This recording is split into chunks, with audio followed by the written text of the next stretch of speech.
This event took place in September of 2017. I was visiting my longtime friend Mark, who was going to college about 4 or 5 hours away from where I lived, on the West Coast. Mark's girlfriend, Karen, and another one of our friends, Shin, packed up a car and drove out on a Friday afternoon. The drive was uneventful for the most part. At one point, we held condoms out of the car window going 90 miles per hour, and we parked roadside to watch one hell of a sunset. We arrived late that night and met up with Mark, who gave us a tour of his dorm. Again, uneventful, after an hour or two of playing pool in the rec room. Mark and Karen declared they needed some alone time that night, and the next as Mark's roomie would be out of town. Shin and I didn't love the idea of paying for a hotel, but Karen convinced Mark to pay for one for us so they would have privacy for the next couple of days. Shin and I were cool with this, and so we left for a hotel. Upon arrival at the room, Shin starts up a Skype call with his girlfriend, who couldn't make the trip. I asked him if he wanted to go out to the farmland outside of the town for some long exposure shots of the stars, but he declined. I was bummed at this news as I didn't know how to work a camera for the long exposure shots just yet, and I really needed Shin's help. That's when I remembered that part of the state I was in. There was nothing but small towns and rolling hills for miles. Freight trains in the middle of the field are easier to paint than in the industrial district of a major city with no one around, besides the occasional college couple trying to be taboo. Yes, I do paint trains when I have time and money. You paint a train and it travels all over the continent. Some people do drugs for their high, while I see panels of trains traveling to cities I'll never see and get high off that. Small world stuff, you know? Anyways, I let Shin in on my plans and got to the keys to the car, which Karen let us borrow, and left the hotel. I stocked up on paint at Walmart before driving through a couple of towns in rough areas. I spent probably about an hour and a half looking. I scanned the railroad tracks in both towns as I passed through, but sadly no freight cars for which to create my art on.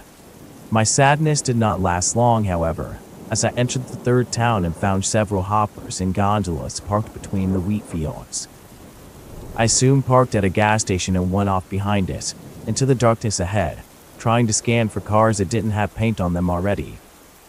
I eventually found an old Canadian grain car, one of my favorites, and began going through my bag of paint to start an outline. I quickly find some gloss white paint and begin working and setting up my milk crate, so I can retire parts on the train. 15 minutes into painting, I hear a low gurgling sound about 10 to 20 yards to my 9 o'clock position. I look around, afraid if some farmer has found me or maybe a gas station attendant is on his break. Strangely, however, I only see a single tree and the darkness at the edge of the fields. I debate using a flashlight, but I decide against it, worried someone will see the light and I'll get in trouble. The gargling sound soon stops, but then picks up in 3 to 5 second intervals. I began to become extremely curious about the source of the noise, as it was about 2 or 3 in the morning, and I began thinking, no one else could possibly be around. I used my hand to cover the LED light as I turned over my flashlight, before flipping it on, pointing it at my chest first, then my feet, and finally, the tree. The moment I did this, the gargling noise faded out. There was a dried up embankment between myself and the tree. That figured must be a farm runoff due to the familiar smell of cow patties in the air. I say familiar because I used to live on a farm in the Midwest for about a year. The only thing I notice in the embankment is a funny, fuzzy, tan bump.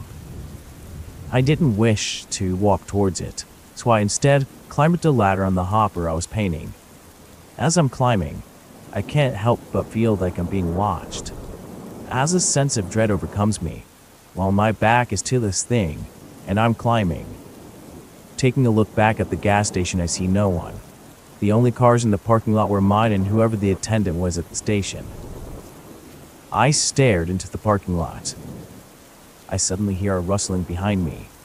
I turn, flipping my flashlight on once again, only to realize the tan thing in the embankment was a dead deer. From a higher position, and upon further examination, I realized it wasn't as tan as I thought it was initially. I could see a slight gray and purple, which assumed was the start of decomposition of the animal. There was quite a bit of blood from a small wound in the deer's belly, which bled out into the dirt below the body. As I stare at the deer, I hear a sudden snap which jolts me, and I quickly climb to the top of the train car and watch closely at the tree in the distance. I found myself frozen in place as I tried to visualize what I was looking for. I was trying to get any sort of movement, but that's when I saw it. In a small area between all the branches in the lower left area of the tree, I saw little beads of white ice shine move into place. At first, I assumed it was a possum or a raccoon, but eventually it became obvious it was much too large to be either, and this gave me chills. I kept thinking to myself, oh no, no, no, no, no, no, no, as this thing parted branches in what I assumed was a way to get better view of me. Getting a better look at the creature, I noticed it is smaller than I initially thought. Skinny, and it's gray with a humanoid-like figure. Standing on top of the train, I shivered as this creature opened its mouth and let out the identical sound to a cockroach hiss. As soon as I heard the sound, I got the hell off the train and made a beeline for my car. I heard one last faint hiss as I made it to the lights that lit up the gas station parking lot. Jumping in my car, I sped off, blasting music and using my brakes all the way back to the college town. I was more hysterical than scared as I fantasized about a gray humanoid creature popping out in front of me as I sped down the road. In the end, I made it back safely, but I broke one of the passenger side speakers in Karen's vehicle from blasting music so loudly and for so long. I remembered that I also left spare cans of spray paint in the milk crate back at the train cars when leaving in a panic. I kicked myself at the thought of that spot would be compromised now, as they'd no doubt have security out there in the future. Eventually, I figured it was for the better, however, as I didn't want anyone experiencing what I did out there. Due to the events of that night, I always stick to cities now when creating my art. I figured I'd rather run into a thug than whatever I ran into that night. Please take a weapon and a friend if you wish to wander out into the boonies. You never know who or what you'll run into.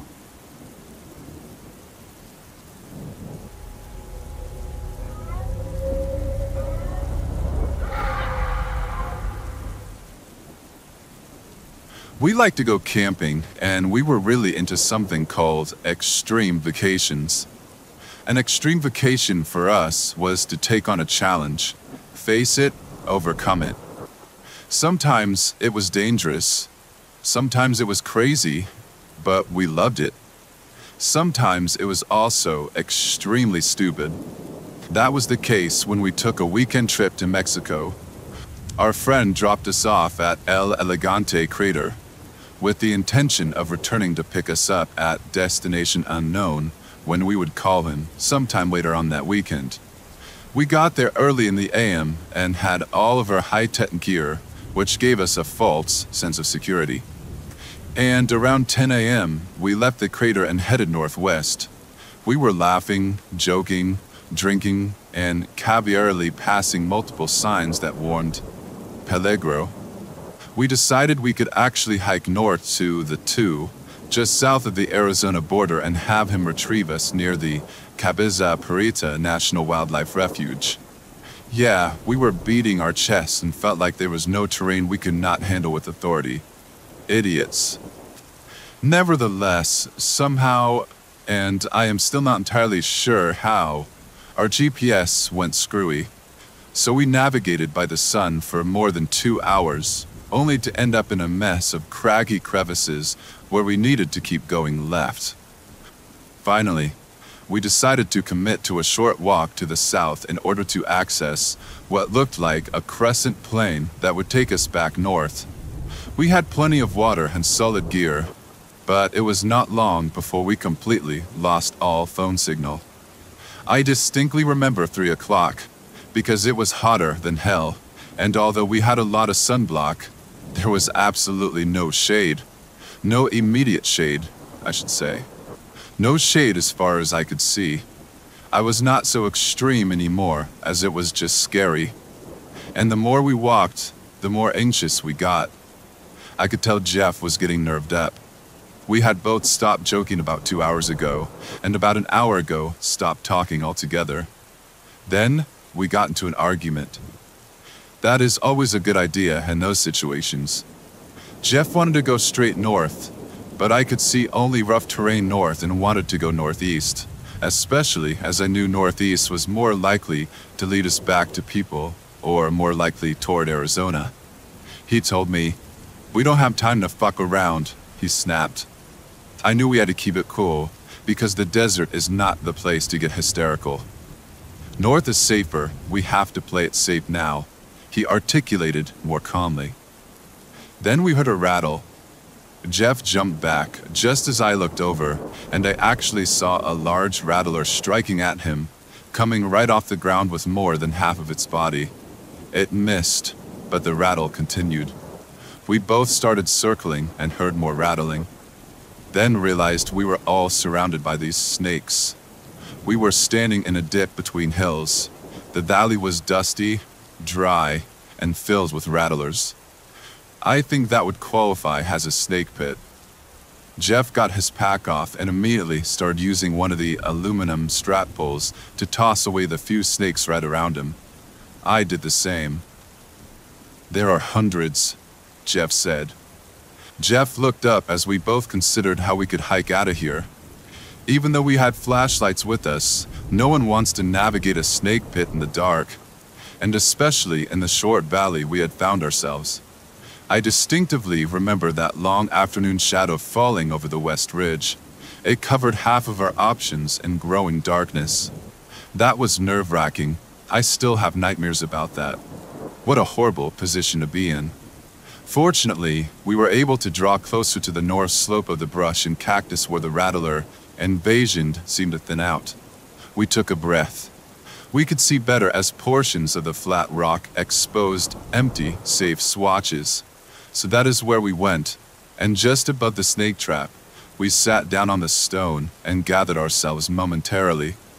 That was when I saw something scrawled on the rock.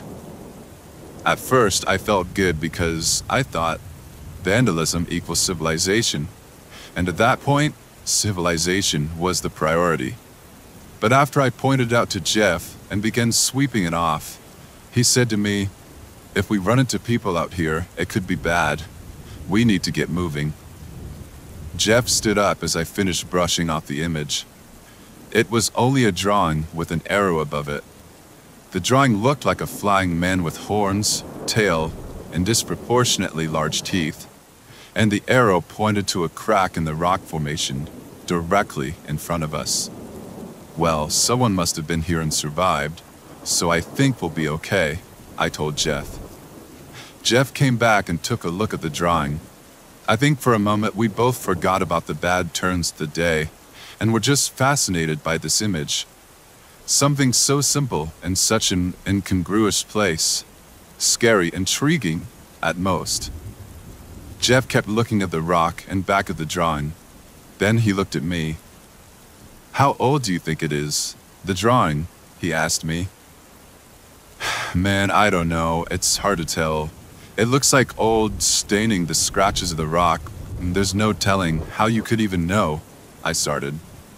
"But somebody spent some time chipping it in there," I finished. I took several pictures of it, along with shots of the immediate rock formations. The image was scratched into a flat, exposed portion of a very large rock layer, so it was not something we could just pick up and take back with us. We probably would not have anyway, because we learned not to disturb places we would venture into, but it would have been tempting because it was surreal, and something I did not want to leave to a portion of the desert that I would probably not be able to ever locate again. But I did immediately try to deduce how I marked the area by the best means I could without the GPS. Sort of a substitute, high-tech bread crumble trail. As all this was going through my head, Jeff just asked, "What do you think? Should we?" as he nodded at the stone crevice. I was surprised. He was recently visibly panicked, but now felt, as did I, that we had suddenly found the purpose of wandering lost in the Sonoran, to see what was in that hole. "Fuck it," I said. "Let's do it." And we started walking towards the cave. "I gotta know what's in there." "Yeah, what is in there?"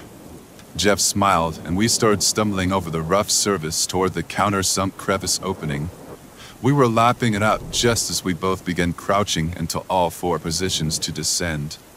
Then we heard a chilling sound. A cackle. A true-to-true life cackle. From a hole in the deep desert earth. We heard it echo up from the deep down inside that dark slit. We both stopped and sat down. We listened. "Wow," Jeff said, moving his jaw back and forth in consideration. "That sounds like something is alive down there," I whispered. "Yeah," Jeff agreed and then peeked over the edge and waited. We took a look around. The sky was starting to turn orange. Then we heard the sound below us again. This time much of the echo was gone, and the sound was much louder. Whatever it was, it had moved closer to the opening, and the cackle now became a scraping sound, as though the rake was being drawn across the fence. We both jumped up. "We are not prepared for this," Jeff said. I agreed. We immediately began walking quickly north. We walked and ran, jogged and ran, fast walked and sprinted, climbed and stumbled. The whole time we were looking back and squinting. A couple times I thought I saw something, as did Jeff, but really, I believe it was just fear. As the sun met the horizon, our phone signal came back as we neared the 2 East. We called Edgar and he picked us up about an hour and a half later. I don't know what lived in that hole, but whatever it is, I think it selected that particular place for a reason. We were probably part of only a handful of humans who had ever wandered there in the past century. Kudos to you, flying man.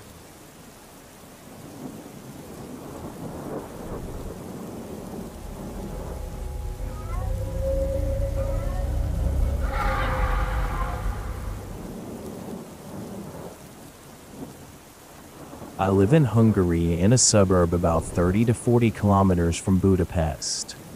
Despite the local stories about such, I've lived here for 12 years and never really in stories of paranormal phenomena. About a year ago, I was working in a PC shop franchise store, and about 5 kilometers from where I live was one of the shops from our franchise. Normally we work from 9 a.m. to 8 p.m. for about 5 or 6 days a week and then we're off. But it was early December and people are nuts that time of year with shopping, so I was working my 8th straight day of work and also overtime. Closing the store at the end of the day, I jumped into my car and began to drive home. There's 2 roads that can get me home. One is the main road, which is constantly filled with traffic jams, and the other is a back road with nothing but woods on one side and a field on the other.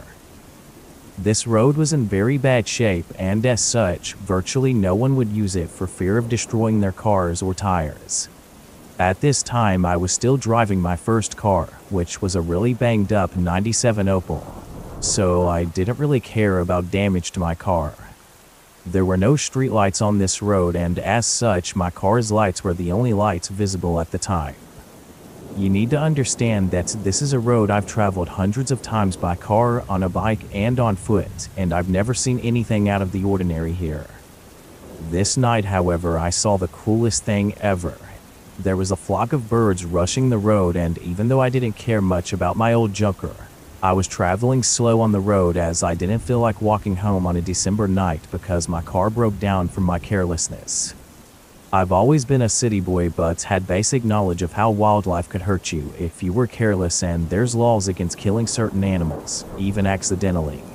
Because of this, I stopped to let these birds cross.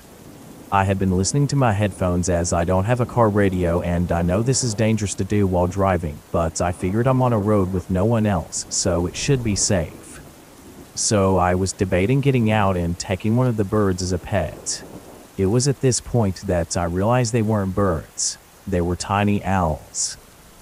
Realizing this, I didn't take any of the birds as 1, they are protected by law, and 2, where there are kids there are likely any parents lurking nearby.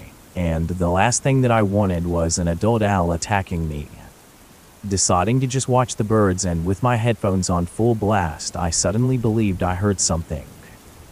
Taking off my headset, I listened closely, but I heard nothing, at least at first. Just as I was about to put my headphones back on my head, I heard the most otherworldly screech I've ever heard in my life. It was high-pitched, but also like a growl, if that makes any sense at all. I was scared shitless, but then I thought maybe it was a mother owl trying to scare me away, or another predator. Keep in mind, I'd never heard an owl screech, so I didn't know if this is what they did. The moment this thought crossed my mind, I somewhat relaxed, thinking that maybe I'd been overthinking things. It turns out I was quite wrong. The next thing I saw, only for a split second, has been burned into my mind forever. Something flew down and snatched at least one of the owls and then went back into the air. The creature was bipedal and grabbed the owls with hands with long claws on them. The creature was also lean, muscular, and had huge bat-like wings. It landed at one point in a crouched position, but even sitting like this, it was huge. I never saw its head, but from the side it looked as though it had short black fur. In a large flapping noise, it instantly vanished into the night. I saw some snow dust from where it vanished from, and the entire incident lasted maybe a few seconds at most, but it instantly put me into panic mode. I floored it, and my only thought was that I needed to get out of here now. About 3 huge bumps later, though, I slowed down, and again, not wanting to be stuck walking in the cold or out in the open with that thing lurking around. When I finally made it home, I attempted to logically think out what had happened. I didn't have a logical explanation, however, as I wasn't sleep deprived. I also didn't drink, and I didn't do drugs. To this day, I have no idea what that thing was, and I've never shared my story with anyone else, not even family. I no longer work where I once did, and so I have no reason to use that road again, nor would I, especially at night. If anyone else has an idea of what this thing could have been, please let me know.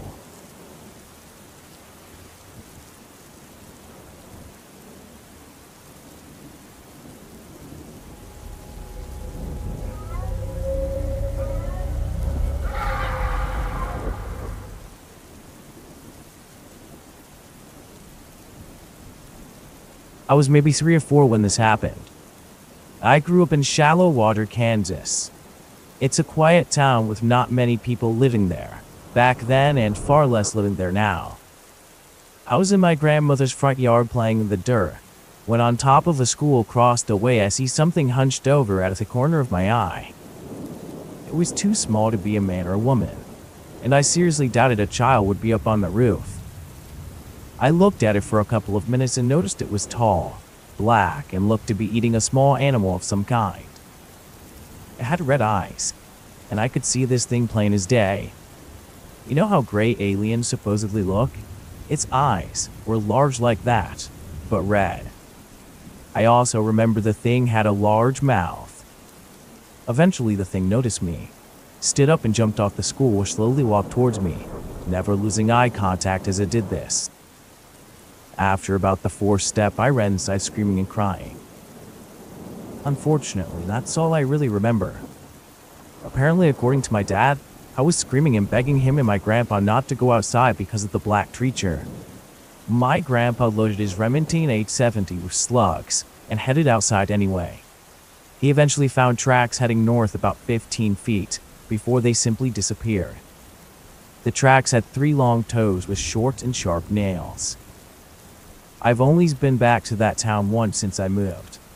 It was a few months ago, and I still get that same feeling as I did as a child. It feels like something is there, watching me from a place I can't see. One final thing. My father told me he was talking to my grandma a few weeks before the initial incident when they had medium-sized footsteps on top of the house that eventually landed on the AC unit outside of the home, damaging it. He claims whatever it was couldn't be human, as his footsteps were too loud, too heavy, and moved too fast. He stayed up the entire night, shotgun loaded, but found nothing. I never found out what the thing was either, and refused to go back to that town, unarmed, ever again.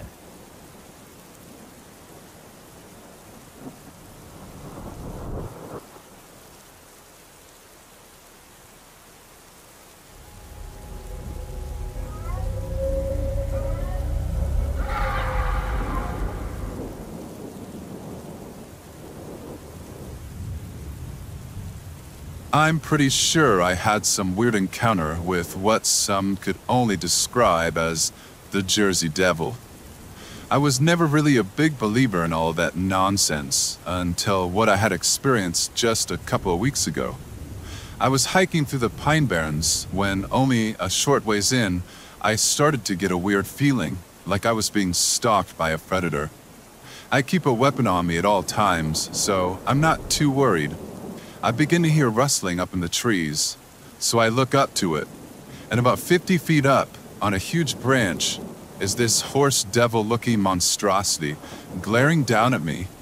It must have been angry that I discovered it, because it let out this nasty howl and jumped down and spread its wings and flew down right at me as if it was coming to grab me. I practically pooped my pants on the spot. I was so terrified. After that swooped down and it missed me and flew up out of the forest and flew away out of the area, I heard it let out another nasty howl. It was unlike anything I have ever heard from any animal, ever. I don't know why it missed me, but it did. And God only knows what would have happened if it would have actually gotten a hold of me. Would it have taken me back up to its lair in hell and eaten me alive? If you look up depictions of Jersey Devil, what I saw resembles that. It was just far more evil-looking than any drawing could have been.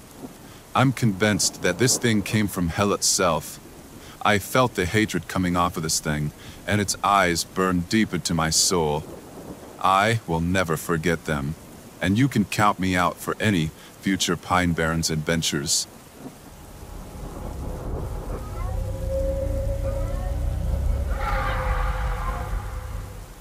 This happened to me when I was just a little boy.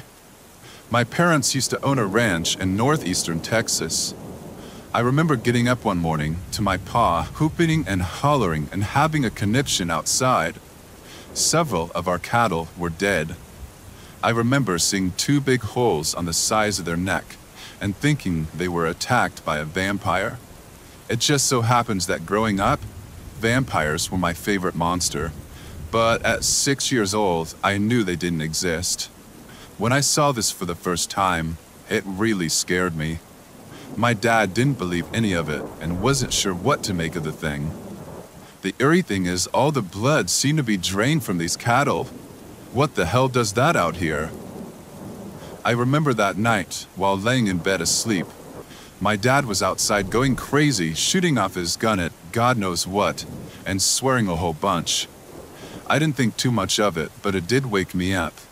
Maybe just a bunch of coyotes? Who knows? The next morning, I asked him what he was shooting at, and he didn't really want to talk about it. He just told me the issue has been dealt with, and that's all I needed to know. I found this strange since my dad told me everything. He was an open book kind of man, and for him to be shutting down over this? Something was off. At the time though, I didn't think much of it and carried on my way as a child. Now that I'm grown up and my dad has since passed, I truly believe we were dealing with a chupacabra of some sorts.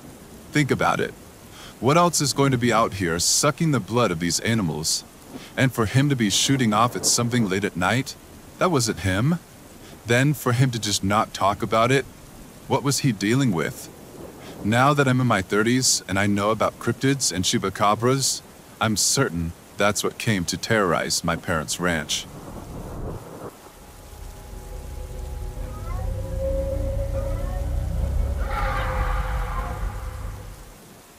This happened to me in October of 1983 in Santa Cruz County, Arizona.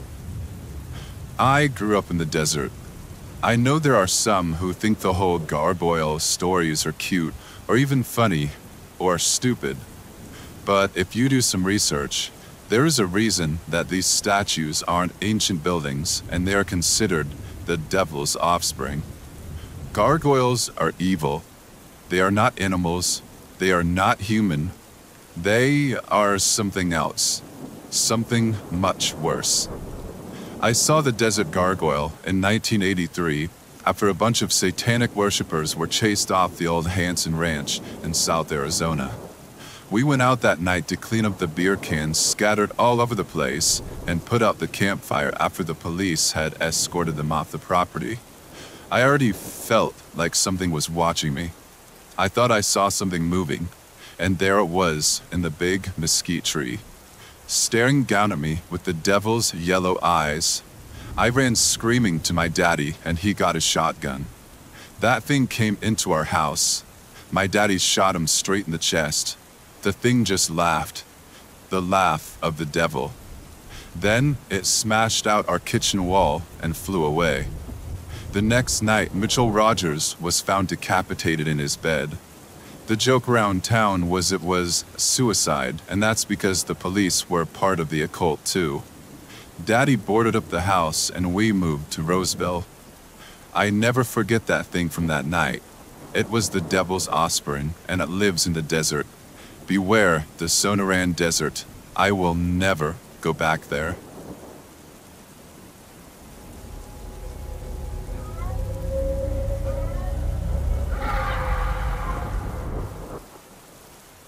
Hi, what lurks beneath?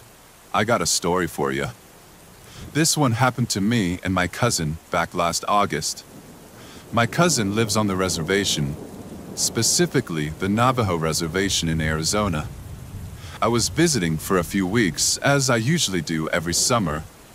On this particular night, we believed that what we encountered was a skinwalker. We were hanging outside, having a bonfire.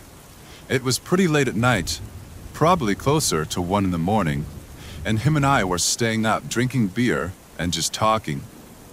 As time went on, we began to get strange feelings, like there was something sinister out in the darkness, waiting for us. We began to get uncomfortable, but we chalked it off to it just being our nerves.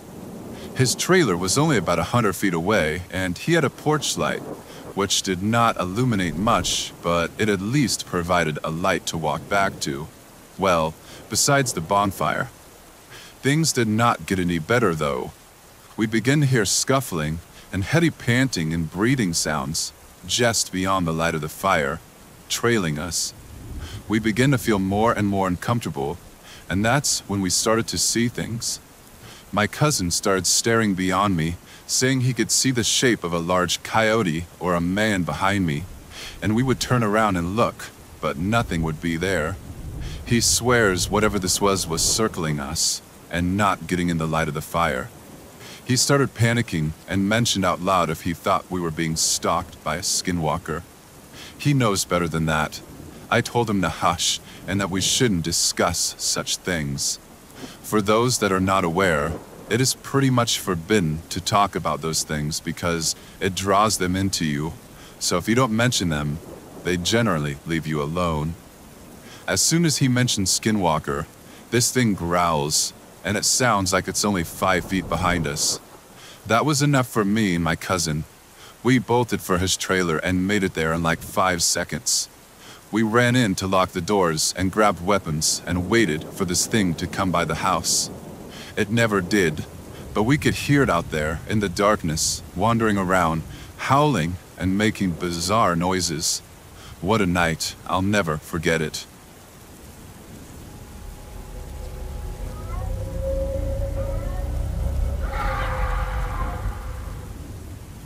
I went on a deer hunt with my dad, brother, and 2 brothers-in-law to the southern part of the Kisatchie National Forest.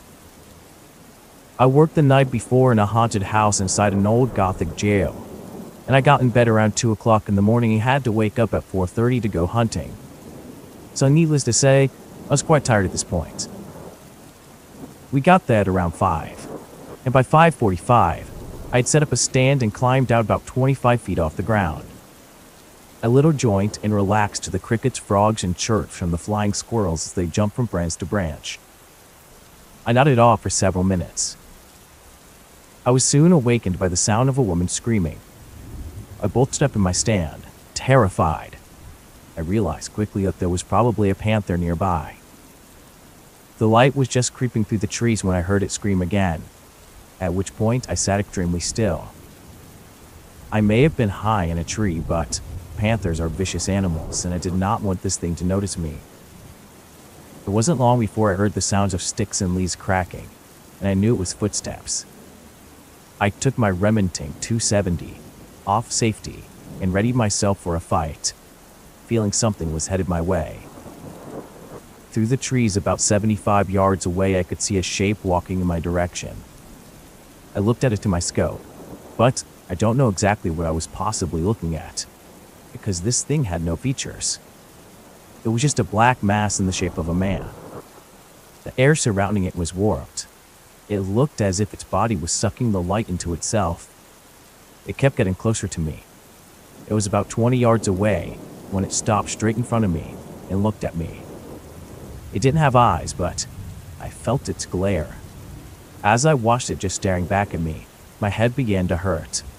I began shaking and I felt like I was going to pass out. My body was numb and my nose started to bleed. Suddenly, it let out that same scream I had been hearing, and it turned away and started walking back into the trees. My senses returned and my numbness was gone. My nose still bled. I waited for another hour and a half before I climbed back down and booked it back to the truck.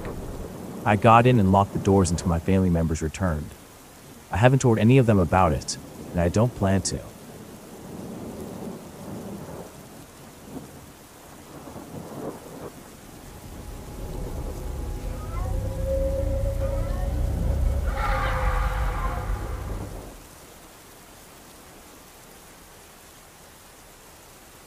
I'm going to start off with some background information. I'm a 21-year-old male who grew up in a rural area, on a small reservation about an hour northwest of Edmonton, Alberta, Canada. Growing up, I lived with my grandmother, who was very in tune with the spiritual side of life, and was very well respected by our community. I spent a lot of time in the woods hunting and camping as a young man, and was fully aware of spirits and how some were good, some were bad, and there existed creatures out there that defied explanation. Now, at the time of this story, I was somewhere around 17, I think. It was summer break, and I went down to my reservation to visit my cousins, who were like siblings to me as I'd grown up with them. My older cousin had some alcohol, and altogether, there were 7 of us who gathered on this warm, beautiful summer night.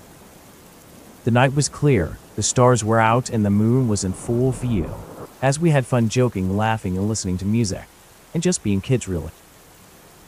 While a lot of us drank that night, I didn't drink much because my mom would have kicked my ass if she found out I was drinking. My cousins, however, were getting more and more drunk by the hour. It was about 12:30 a.m. when I got a call from my cousin Ben, who said he wanted to come down too after hearing I was in town. He told me he'd walk toward us and meet us at the crossroads. Me being the only sober one, I rallied everyone together for the long walk, which I hoped would sober them up a bit. As we began walking down the old dirt road, I began to feel that something wasn't quite right. It was very quiet. Too quiet. The only real noise was coming from my cousin's drunk, obnoxious voices, which was pretty off, as normally there are frogs and all sorts of things around at night making all sorts of noises. Again, I tried to tell everyone something was off, but, drunk, they brushed it off and laughed. We were about 40 meters away from the crossroads when I saw it. A giant creature, hiding by the underbrush of the trees near the crossroads. It just stood there, staring at us, hiding from the streetlight in such a way that if you weren't paying attention, you'd have missed it. This was the first time I'd ever feel a real shiver down my spine or my hair stand on the back of my neck. It seemed as though the creature was waiting for us. I stopped dead in my tracks and stared, afraid to move. The creature stood about 7 feet tall, was bipedal and humanoid. It had what looked like to be bull legs and a long tail that stuck out, but its upper half almost looked human. It wore a long black trench coat, at least that's what it looked like.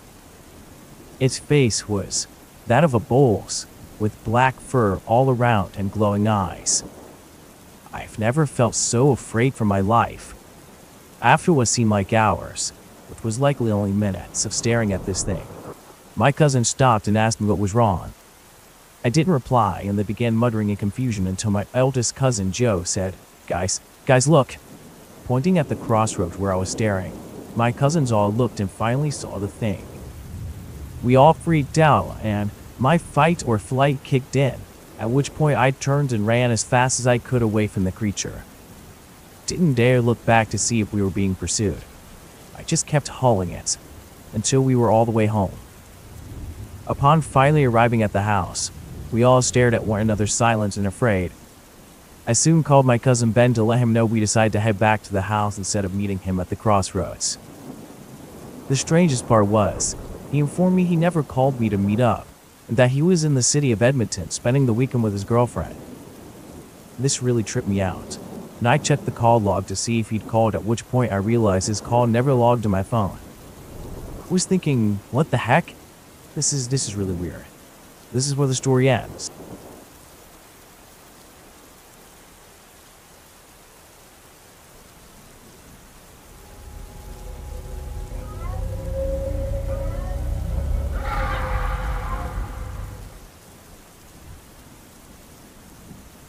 I have heard about the Sonoran gargoyle, but I do not believe in it.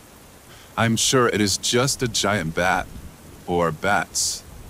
I used to watch the bats leaving their caves at night, south of Tucson. It is a cool thing, but it is also awe-inspiring when you see hundreds of thousands of bats flying into the setting sun like that. It can make your mind play tricks on you. One time in particular, me and my dad and my friend took a drive down to the bat caves around sunset, and then they start pouring out. There's the sound and the sky goes black. Yeah, it's wild. So, it was on that one time we spotted on Lumpy Shadow climb out of the cave and started scaling up toward the knoll. You could really just make out the basic shape. And because those bats have smashed up snouts, it can kinda look like a human face, especially in the setting sun, or even the dark. In our case, we were watching this thing climb. It is just a moving pile of wings and elbows. Then it squatted on the cliff and sat there. And seriously, it looked like a ram with wings, but with a human face. Because the sun hits the face on those bats, and it makes it look like it has a bow nose, you know? Like a human face. So when we were there watching it, jumped into the air and took off flying among the other bats. But its wings were just not fitting. The big bat's wings were taking wider swoops, slower, more powerful ones. And you could clearly make it out, even among the bat swarm. And when it was flying like that, I could see where a person might mistake the shape of a big bat for something else with legs, arms, or a tail. Just an illusion. But I could understand how someone can make that mistake.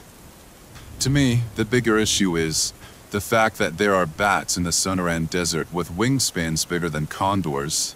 That is probably more dangerous than a gargoyle, right?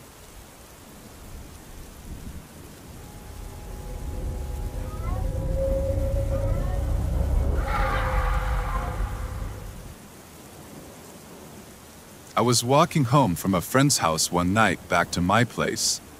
I didn't have a car at the time, so I was traveling by foot on this night. It was pouring down rain, and dark since it was later at night. My friend and I live in town, so we're not that far away from each other. I was walking alongside the sidewalk, and it was pouring down rain like I said. I had heard some strange noises coming from a little ways down the street. It sounded like whatever it was coming from a cave or something. I started looking around and thought how strange it was. Just then, something started to come out from the storm drain, up just a little ways. I thought it was going to be an alligator, so I was startled and I stopped. Whatever this was big. It looked like a big, slimy, white blob with arms pulling itself out of the sewers. It had fully pulled itself out in just a few seconds and then looked up right at me. Here I am in the pouring rain, about 30 feet away from some government-failed monstrosity that just pulled itself out of the depths of the sewers.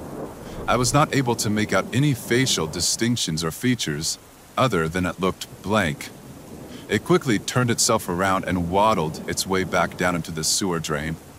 I sat there for a second, wondering what the hell I just saw, and then sprinted back to my house. For a while, I convinced myself I just dreamed it all and couldn't believe it, but I really did see this thing. It's weird because I didn't see any legs. It looked like a white blob with arms and a neck and a head without a face. I don't know what the hell it was, but it creeps me out that it lived in the sewers. It was larger too, but was able to squeeze its way in and out of the sewer drain.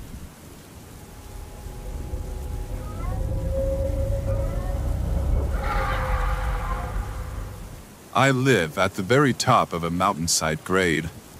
Basically, to get to my house, you have to take a really long, winding road that goes up from the highway for about 20 miles until you hit this grade, and that takes you up the side of a mountain.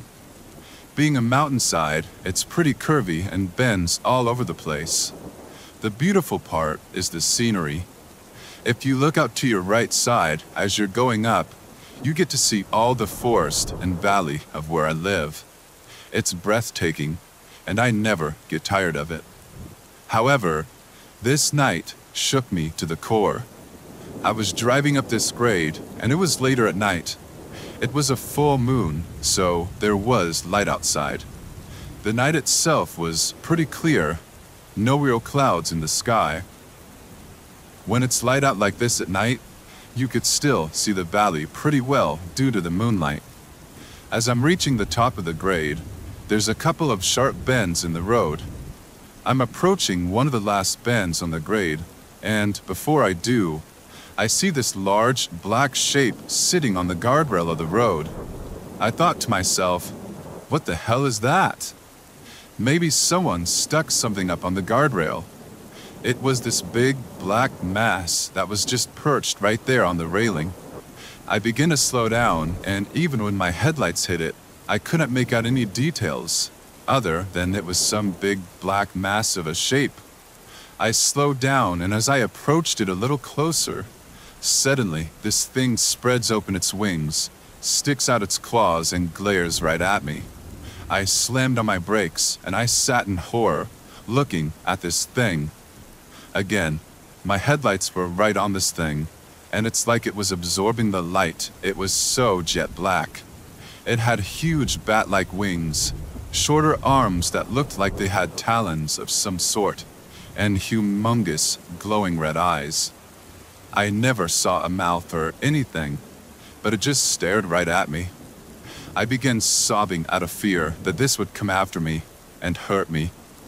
After a moment and an intense stare down, this thing flies out towards the valley, off into the night, letting out a horrible scream.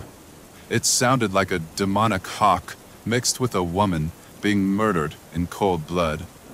I watched it fly off into the night at incredible speed.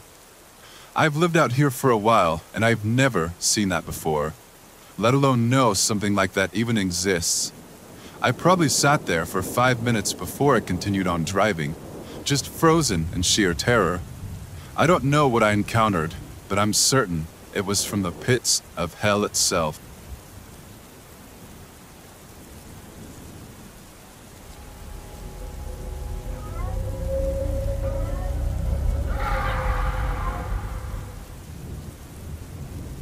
My name is Mick, and I'm a father of 3 boys who works full-time and has a wife in college. The days move fast here. The date was October 9th, 2010, and I was doing senior pictures for a friend's son. Quick background on me. I'm not a hunter or a camper, but when given the chance, I like to hike. This doesn't make me an outdoorsman by any means, although I do live in the country. My friend's son wished to do his pictures at a secluded lake outside of Amanda, Ohio, in a place called Written Rock.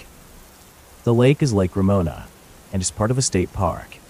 In fact, most of my county is designated as a state park.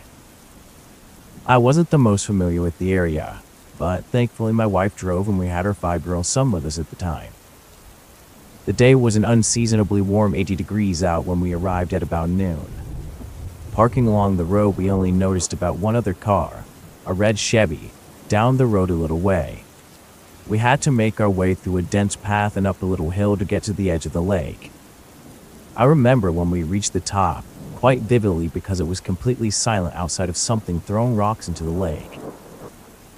Brushing off the eerie feeling I had, I got to work taking pictures. The area around the lake was beautiful and surrounded by trees as far as we could see. The hills that rose around the lake and trees were already turning yellow and orange. I was quite happy knowing the background would look so perfect. My wife and son went off and began walking along the edge of the lake, and I worked for about 5 or 6 minutes before being distracted by a sound coming from the lake itself. I tried to keep working, but I couldn't help but feel like something wasn't right. The sound continued to emanate from the lake and ripples appeared from within the water. I tried to cast it off as someone trying to scare us as I moved closer to the lake with the kid I was doing pictures for and continued working. We soon began to notice there weren't any fish around or anything that should be creating ripples. And at that moment, the kid began to get nervous and asked to leave.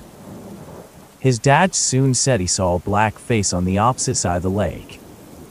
I only saw black eyes and assumed it was a raccoon or something, but I began to get nervous as my pregnant wife and son were missing. Thankfully, it didn't take long for them to show up on a path opposite the way they'd left, but a gnawing feeling in the pit of my stomach was still growing. I didn't want to panic anyone, and so I told everyone we needed to head out and pointed towards our Jeep. I then stayed with the boy for a minute while he and his dad explained what they saw. I still couldn't see anything. I wanted to leave when a sound went through the trees that sounded like a stick being hit on a tree. Hearing this, I pushed everyone out faster and further away from the lake. The sounds of sticks breaking were soon followed by a thumping, which made me think something might be headed our way.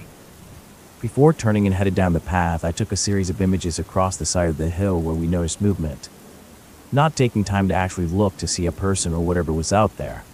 I figured that was a task I could do from the safety of my home later if I caught something in the photos I took. It's important to note that through this whole experience, I never believed in Bigfoot or Grassman. If I turned 90 degrees, I could see the road. We weren't in a forest interior. Plus, this was Ohio, and we don't have creatures like that here to my knowledge. At least, none that were known of. I hoped I could find proof of whatever was out there.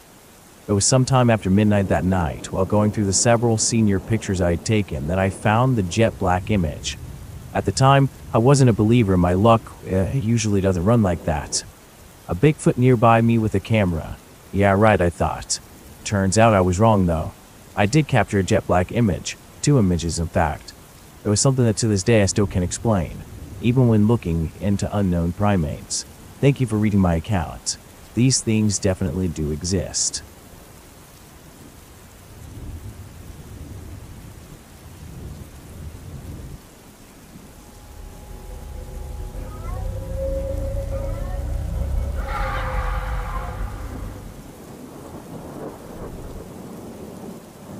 It was last summer, and I was at a bonfire at a friend's house with a good friend of mine, Mike, his wife, and their 4 kids. The adults were drinking beer around the fire and the kids were playing on the trampoline. Everyone was enjoying themselves that night. Eventually, we all gathered around the fire after playing a game of tag with the kids. Mike and I were talking around the fire when we heard what sounded like a small puppy crying. "Do you hear that?" Mike asked. I replied, "Yeah, sounds like a dog or something in the woods." "I bet it's a coyote pup," Mike said, while motioning to the woods behind him. The night went on and continued drinking and talking while collecting more firewood for the fire from the woodpile. An hour goes by and we could still hear what sounds like a puppy crying. Eventually, I rose up, grabbed my cane, and got a flashlight when Mike asked me, "You gonna go check it out?" To which I replied, "Yeah, it's bothering me. Besides, it might be a pup and that would be kind of cool." I walked about 100 yards from the group towards the forest. Then I stopped, listening to my surroundings, hoping to pinpoint where the sound was coming from. It wasn't long before I started hearing it again. I walked into the woods about 20 yards, when the sound suddenly stopped. I stopped as well, listening closely. Maybe 30 seconds later, I hear the sound once again. This time it's about 20 feet in. It sounds like it might be in front of me, in this brush. I turned the flashlight on and started scanning the area, hoping to catch any reflection of the eyes. This was an extremely bright flashlight that lit the whole area around me, but I never saw any eyes.